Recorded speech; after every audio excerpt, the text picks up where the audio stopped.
খারাপ লেগেছিল, কারণ ওটা তো শুধু জয়কে অপমান করা হয়নি, আমাকেও অপমান করা হয়েছে, কারণ আমি তো জয়কে ডেকেছিলাম।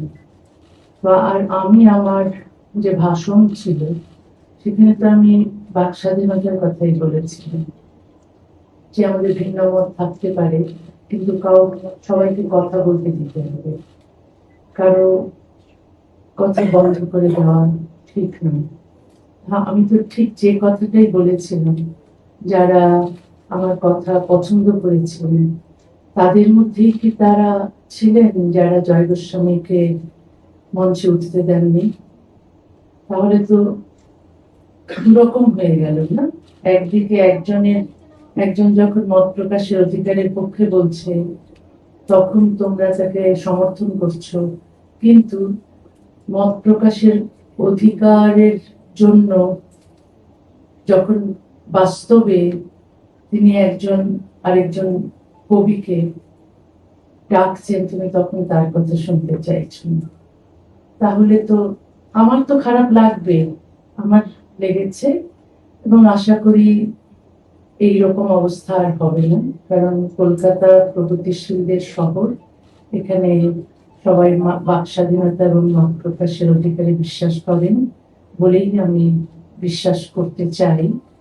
এবং রাজনৈতিক আদর্শ ভিন্ন হতে পারে, কিন্তু সবারই তার ভিন্ন মত প্রকাশ করার অধিকার থাকতে হবে।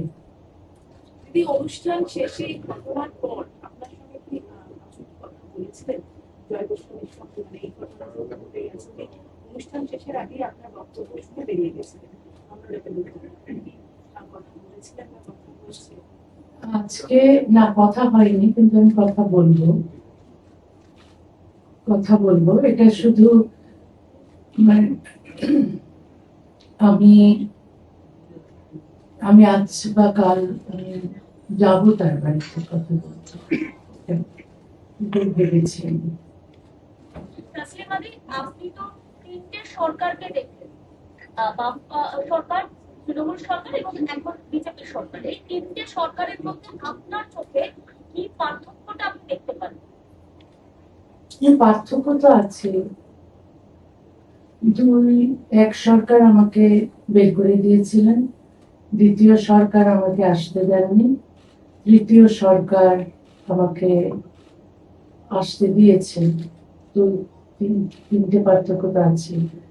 এখন সেই পার্থক্যটা না দেখে এই যে আমি আসতে পারলাম সেটাকে আমার মনে হয় সেলিব্রেট করা উচিত, এবং আমি খুবই আনন্দিত যে আমি আসতে পেরেছি। এবং শুধু আমি বিশ্বাস করতে চাই যে এই সরকার মত প্রকাশের অধিকারে বিশ্বাস করেন, এই সরকার বাক স্বাধীনতায় বিশ্বাস করেন।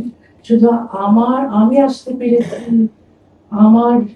আমি ভিন্ন মত প্রকাশ করলেও আমি এখানে এই শহরে বা এই রাজ্যে প্রবেশ করার স্বাধীনতা পেয়েছি, সেটাতেই আমি সীমাবদ্ধ থাকতে চাই না।